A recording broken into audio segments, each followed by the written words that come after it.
Imagine a boat taking in water from two holes at once. On one side, the captain has opened a hatch to let new passengers on board. On the other, part of the crew has declared they want to sail alone. In Rome, someone is trying to plug both holes with their hands, but there are only two hands. By the end of this video, you'll understand why this moment, this week's news, could be the point of no return. Stay with me.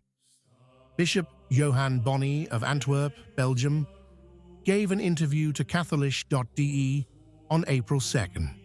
His words are precise and leave no room for interpretation. His diocese will ordain married men as priests by 2028. But he added something even more explosive. I know many bishops, almost all those from Western Europe, and they tell me they want to do the same thing. They know it in Rome. The Diocese of Antwerp had 1,500 active priests in the 1960s. Today, it has fewer than 100, half of them foreigners. This is the context Bonny uses to justify his decision. Meanwhile, on the other side of the ecclesiastical spectrum, the Society of St. Pius X has published an updated dossier on the episcopal consecrations scheduled for July 1st in Écon, Switzerland. Dialogue with Rome has definitively stalled. The conflict crystallized on a specific theological point. Cardinal Fernandez, prefect of the Dicastery for the Doctrine of the Faith, invoked the Second Vatican Council's texts on obedience and ecclesial communion to ask the Society to renounce the consecrations. The Society's response, documented by the Remnant newspaper and 1 Peter 5, was blistering. The Society responded by citing the same texts of Vatican II, the decree Dignitatis Humanae on freedom of conscience, to justify its decision. Rome used the council against tradition. Tradition responded with the council in hand. Let's focus for a moment on Bishop Bonny. He's not a marginal voice. He's not a provincial parish priest with eccentric ideas. He worked in the Vatican for 11 years and knows the balance of power within the Curia better than almost anyone else. And when he says, "They know it in Rome," he's not making an accusation. He's describing a fact. Priestly celibacy is not a dogma. It is a discipline of the Latin Church. Everyone knows this, and it's not news. But there is a huge difference between knowing that something is technically changeable and seeing it changed with a specific date announced by a bishop who claims to speak for almost all of his European colleagues. That date transforms an abstract theological discussion into a concrete roadmap. It's no longer an academic hypothesis, it's a calendar, and calendars don't wait. We need to understand what's really at stake.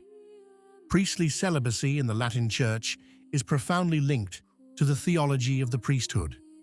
The priest is configured to Christ, who lived celibately and gave himself totally. Celibacy is not an added burden to the priesthood. It is a sign of what the priesthood is. Its abolition would not be an administrative reform. It would be an implicit theological declaration.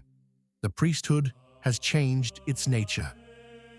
And here arises the question that the traditionalist cannot help but ask: what is Leo XIV waiting for? His pontificate has sent mixed signals. In France, he asked for generous inclusion for those connected to the Vetus Ordo, but the Traditionalist Custodes has not been touched. The words are open, but the rules remain closed. There's a clear asymmetry that should concern every Catholic faithful to tradition. Traditionalists are waiting for a document. Progressives are building facts. And while they wait, the calendar moves forward. Let's now turn to the Society of St. Pius X. Fernandez's argument was, on the surface, very solid. Ecclesial communion is a supreme good.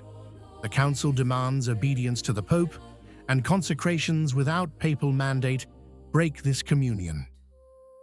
It is the same argument used by Rome in 1988 against Archbishop Lefebvre. But the Society did something unexpected. It took that council, opened it, and responded with Dignitatis Humanae. The Conciliar document on religious freedom affirms that human conscience has its own dignity that no external authority can violate. The fraternity maintains that its consecrations arise from a conscience formed by the Catholic faith, not from a spirit of rebellion. The result is a paradox worth repeating clearly. Rome used Vatican II to demand obedience. The Society used Vatican II to defend its autonomy of conscience. Fernandez now finds himself trapped in his own arguments. If conscience matters, why doesn't it matter for the Society? If the Council has authority, why does its authority only apply when it suits Rome? The two crises, married priests and unauthorized episcopal consecrations, seem opposed, originating from irreconcilable worlds. But they tell the same story, that of a central authority that has progressively lost its ability to govern. On the one hand, the progressive bishops move alone with their own agendas, confident that the pontificate will support them, or at least not oppose them. On the other hand, traditionalists move alone with their own consecrations, claiming to have the authority of conscience and necessity. In both cases, no one is waiting for Rome. In both cases, Rome seems to have no answer. The boat is taking on water from both sides, and those in charge seem to hope it will stay afloat long enough. Here's the truth that no one says clearly. The most dangerous moment for the Church is not when an authority is too strong, it's when it's too weak. A strong authority can make mistakes, and has done so many times throughout history.